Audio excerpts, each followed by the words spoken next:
अधूरी हसरतों का इल्जाम।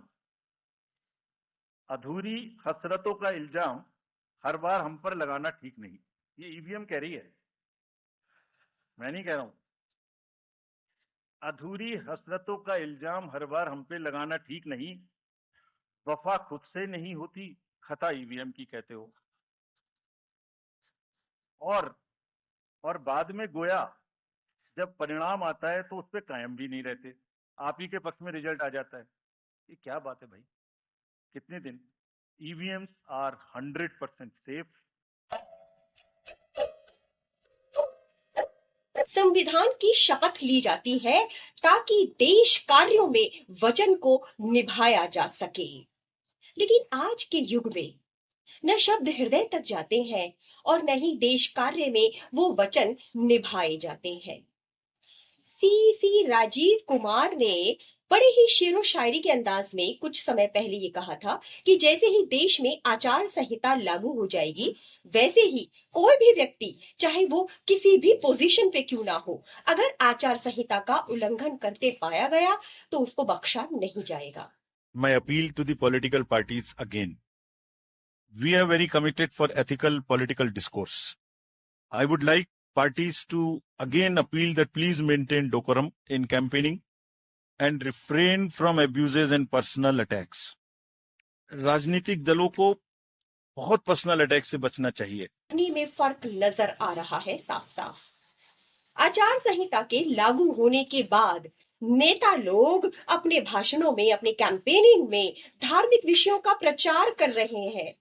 क्या सीसी बाबू को ये सब नजर नहीं आ रहा है, या फिर उन्होंने धृतराष्ट्र की तरह एक पर्टिकुलर पार्टी की पट्टी अपनी आंखों पर बांधी हुई है?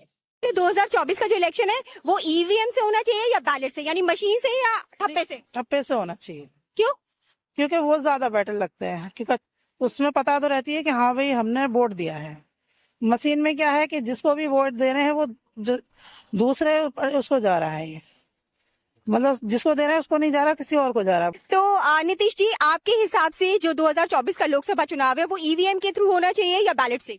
मैम, ईवीएम के थ्रू ही होना चाहिए। तो रतन सिंह जी, आपके हिसाब से ईवीएम या बैलेट किससे होना चाहिए 2024 का लोकसभा चुनाव? बैलेट से होना चाहिए। क्यों? क्योंकि ईवीएम में कभी भी लोग आरोप लगाते हैं गलत हो सकता है, तो बैलेट ज्यादा बेस्ट है। आपसे जो 2024 का इलेक्शन है वो ईवीएम से होना चाहिए कि बैलेट से होना चाहिए? बैलेट से होना चाहिए। क्यों? जी, मैं बैलेट के बिल्कुल तायद कर रहा हूँ। ईवीएम की बैलेट? बैलेट पेपर का नाम? गुलाम हसन। तो आपके हिसाब से ईवीएम या बैलेट किससे चुनाव होने चाहिए? ईवीएम से। क्यों लगता है कि मशीन से होने चाहिए? हाँ। किन से? मशीन से होना चाहिए। तो हाथ से जो ठप्पा लगाते हैं वो आपको पसंद है? नहीं। कुलदीप सिंह। तो एडवोकेट साहब, जो ईवीएम या बैलेट, किससे 2024 का लोकसभा इलेक्शन होना चाहिए, आपकी क्या राय?